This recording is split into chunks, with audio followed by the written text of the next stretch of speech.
Hello and welcome to another episode and the end of the week at Construction Sport Weekly. We are here with further news of what's been going on in the construction world. Not too nothing major this week from us. It's been a long Easter break. We had a lovely time away from work, shut off, embraced life with the family, and now we are back at it. I had a really interesting meeting today with Mr. Alex Gotts of Pay Way Better. Really interesting one, what we've actually been tapping on a little bit lately is notice periods. Not for self-employed workers. I get it, there's an element of you go to work, especially for trades kind of thing. It's a different ball game, but there's a lot of not so much self-employed workers in the project side of main infrastructure works in the construction world, but people who work for umbrella companies in the construction sector. Some people works perfectly. It's all pros and cons to all. No discrediting words from me towards umbrella companies. But we were interested in knowing, because we've had a few companies recently with a lot of guys have been laid off with no notice periods. Literally told them Thursday you're finishing on Friday. And it bugs me in my head a little bit, because I thought construction on these big projects have had to go to a point of they are now working as employees within the umbrella company. So where are the employment rights to umbrella company workers, and do they have a notice period? There's nothing too clear, but you should have it. You have the right to a written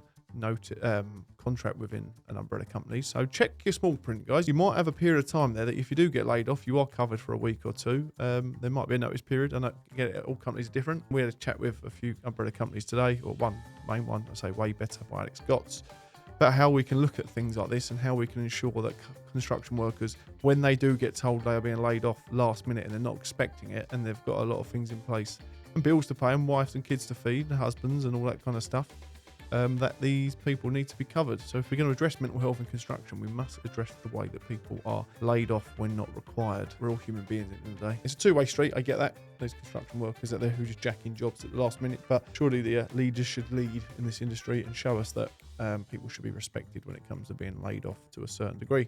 Network Rail are recruiting 400 drainage engineers. This is interesting because we're seeing a lot of rain. I think the records amount of rain have come down through February. Was it February?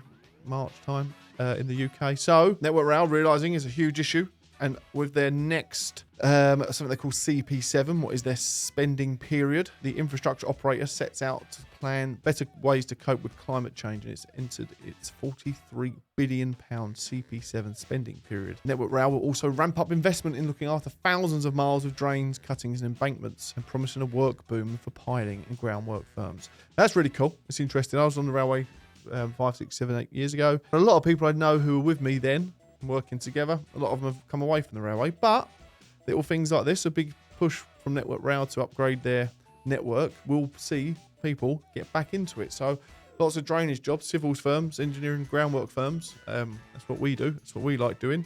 Definitely of interest. Fingers crossed the Network Rail, keep them pushing that. Help out the rail lads. Go on the rail lads. Exclusive scale of building inspector competence shortage revealed. So building inspectors, Mr. Andy Stevens has been pushing this one quite heavily over at Build Network UK. There was a shortage of building inspectors that were deemed as competent to a certain level or incompetent to a certain level, and they need to go through some kind of new certification or education side of it to get themselves to show that they are competent, and that was basically massively falling behind. And Andy said it as well. He said they're going to have to delay it, and they have. It's been confirmed. It's been pushed back, I think, to when the government extended the deadline to March. That was this. They can reveal that last July, the Health and Safety Executive said 4,500 building control professionals would need to be upskilled, basically, to a certain degree. But this has been pushed back. There we go. Building inspectors. So any jobs or houses that need to be signed off by the council, there is a shortage going on, and they can't afford to bring the new regulations in place quite yet. A lot of controversy around that, but it's interesting to know what's going on in the sector from top to bottom. National Children's Hospital over in Ireland has popped back up into our heads this week and was discussed with a few people. We really didn't realise the scale of this job, and we've said it before, we didn't realise the traction that talking about this job would get. We're going to do a little look at what is the National Children's Hospital to a certain degree, but when was the NCH, as they call it, first announced? It was proposed that the Royal College of Physicians in 1993 for doubling planning permission was granted in 2016. Children's Health in Ireland was established in January 1st, 2019, and this saw Our Lady's Children's Hospital crumbling, Temple Street University, paediatric services at Tallaght University hospitals come together and integrate into one organisation in preparation for the opening of the NCH. Yes, so it is a big place that's obviously been planned for a while. What's it going to provide? The creation of the NCH will see Crumlin and Temple Street hospitals replaced. Local hospitals for children who live in the city and within the M50. Day-to-day hospital needs to children from the Greater Dublin area will be looked after in the new paediatric outpatients and urgent care centre. It's located on 31 James Walk in Dublin. When the planning application was launched in 2015, it was estimated that the NCH would cost €650 million. By 2017, the government approved a budget of €983 million. But in 2023, it's expected that the overall cost of the NCH will be $1.73 billion. This article went out a while ago, so we just find out a bit more information, but that's obviously exceeded $2 billion now as well. Crazy. What issues have arisen so far? Many issues have followed the construction of the NCH, such as disagreements on its location, refusal of planning permission, and increased budget, the COVID-19 pandemic, which halted construction for 4 months, and delays in completion date. A bit of COVID blame. It initially planned to be on site at the Mater Hospital, but on board refused the planning permission. Then plans were submitted for the NCH to be on St James's Hospital site. When will it be completed? There is still no definitive completion date. That's a bit scary. That means the budget could go up and up and up and up. At first, March 2024 was proposed, but now BAM has pushed the proposed completion date out until May 2024. So we're not far away according to this one, but I say this is 3 or 4 months older, this one, but it gives us a bit more information on what the job was about. Department of Health says that the contractor has completed their work and additional 6 months will be needed for the departments to describe as operational commissioning. But despite the changes to the dates, Tayo Search, Leo Varadkar, maintains the hospital's first patients will be treated at some point in 2024. There we go. Another company going into administration, unfortunately, reported by Construction Wave. Civil engineering firm Bowie Construction Limited has filed a notice of intention to appoint an administrator. The Cambridgeshire company appears to have lodged an application with the company's court this week, and the contractor is involved in various aspects of the construction process, including groundworks, road, sewer construction, paving and fencing within housing, commercial and industrial sectors. It works on a supply and fixed basis and provides both subcontractor and principal contractor services across projects of various sizes, including full-scale industrial and housing of all types of private works, including eco-friendly projects. The Linton headquartered company, which is understood to employ the region of 70 people, posted a loss of its latest accounts due to pre-COVID fixed contracts and subsequent high inflation and interest rates. And there we go. So that's a bit worrying.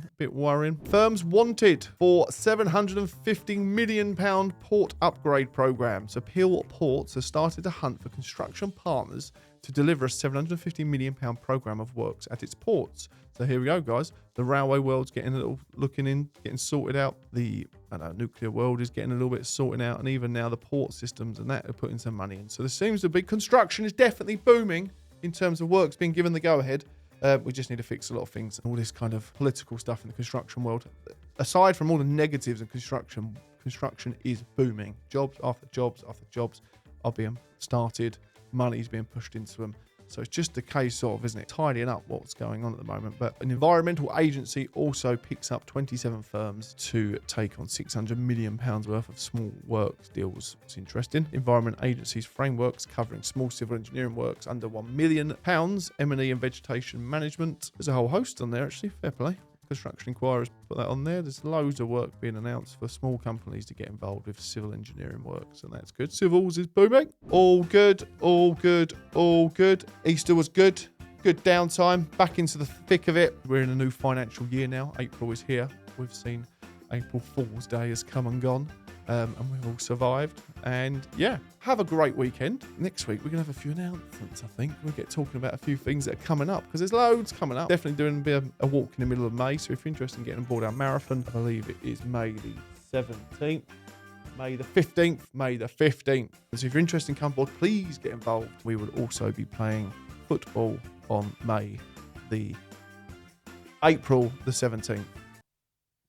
April the 17th, we're playing football. Not too long away. Please get involved, get in touch if you want to take part, get amongst it. Thank you all. Take care. Drive home safely. Look after yourselves. Don't talk to strangers.